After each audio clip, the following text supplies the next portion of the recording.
and we've worked very hard to get our buck-doe ratio in the proper proportions. Because we've done that with the food plots, and because we've only had primitive weapon hunting for the last several years, we now have a quality deer herd with numerous trophy-type animals. No matter what people tell you about food plots and minerals and nutrition, the best way to have large bucks is to wait a year to harvest them. And we've made a conscious effort to only take 3-year-old and older bucks off the property.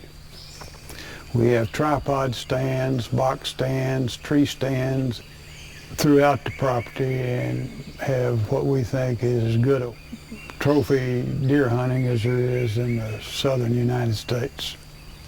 One thing that enhances our deer herd, I think, is the numerous white oak and red oak trees that we have throughout the property, as well as numerous wild pecans. Our food plots that we plant each spring have oats and Australian peas and other grasses that enhance antler development in our deer. We think that our food plots let us get an early start on the fawns and nourish the doe so that we get an early start on great antler development on our deer. Again, trying to grow our trophy whitetails, we have many places throughout the property where we put out minerals and salt licks. We want the calcium and the phosphorus and the minerals that are essential for good bone and horn development on our deer. And so we put these mineral licks and salt licks throughout the property and make it available year-round for our deer herd. Around several of our food plots, we've built real large box-type deer stands where children or women or people who just want to get out of the elements can sit and observe or shoot deer if they like. And we try to make these stands as comfortable as possible. We have numerous tripod stands throughout the property, as well as literally probably 100 or more lock-on type tree stands. Our guides know the route that the deer travel and are very capable of putting you in the proper place to harvest a trophy of your choice. We notice that many of our hunters pass up quite a few deer waiting on that particular one they want.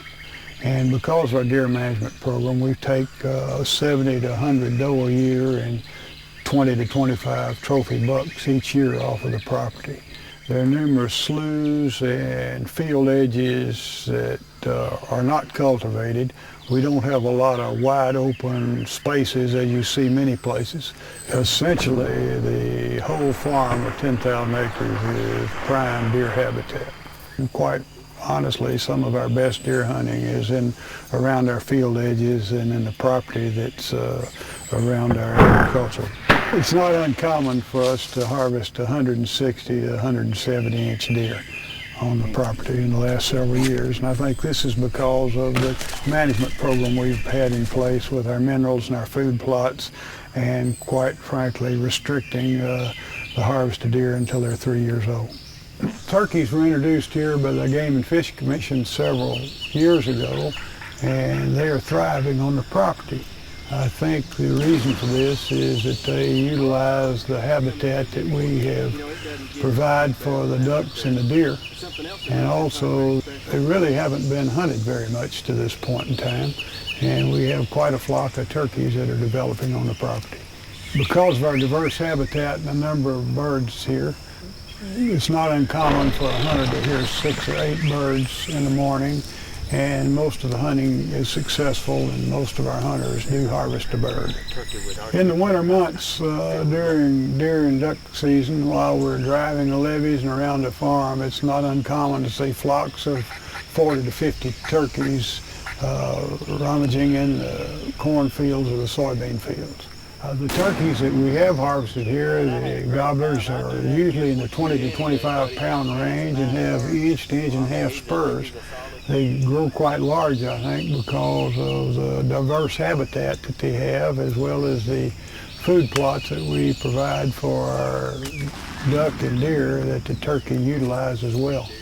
In the springtime, during turkey season, before the foliage is fully developed, It's quite easy to see a big strutting tom putting on a show coming towards you, and this certainly gives you a rapid heartbeat and a pleasure of the outdoors. This is a great experience for anyone who happens to be an avid turkey hunter. The farm here has 7 Oxbow Lakes. I'm standing on one of them right here. This is 7 Mile Lake. We also have Clear Lake, Log Lake, Crane Lake, Fish Lake, Desmute Lake, and Little Desmute. Anyone who's fished in the southern United States knows about Oxbow Lakes and crappie, brim, and bass fishing. It's not unusual to get 4 to 6 pound bass out of this lake or any of the others, and often you can fill a boat full of slab crappie. Our lakes are very secluded. Of course, they're private, so many times you're fishing by yourself and the only one on the lake or on the water. Makes it very enjoyable, very peaceful.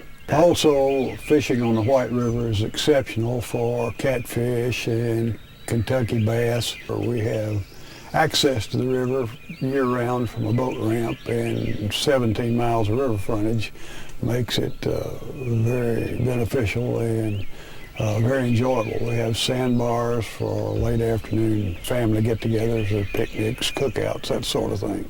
Almost guarantees some of the best fishing you've ever had anywhere. Aside from the hunting and fishing, we have numerous trails through the woods along the river and the levee, which is very enjoyable for hiking or ATVs or even horseback riding if one was so inclined. One of the other things you can do is take a canoe and on one of the Oxbow Lakes or the sloughs or bayous and just look at Mother Nature at its finest in a very peaceful setting. Our guides that are here to help you in any way that they can, they will take you to a deer stand, come back and get you or stay with you.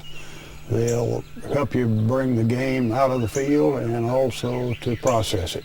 So it's actually a trouble-free hunt when these gentlemen are with you on the property. Our current lodging is on an Oxbow Lake with a dock out back with access immediately to one of our larger Oxbow Lakes where the fishing is excellent. In the future, our plans are for a new dining and recreation facility which will make your stay even more enjoyable.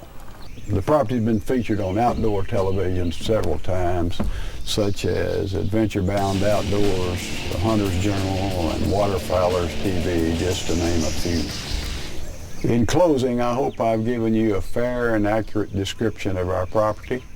I'm Dr. Porter Rogers, and I want to thank you for your time.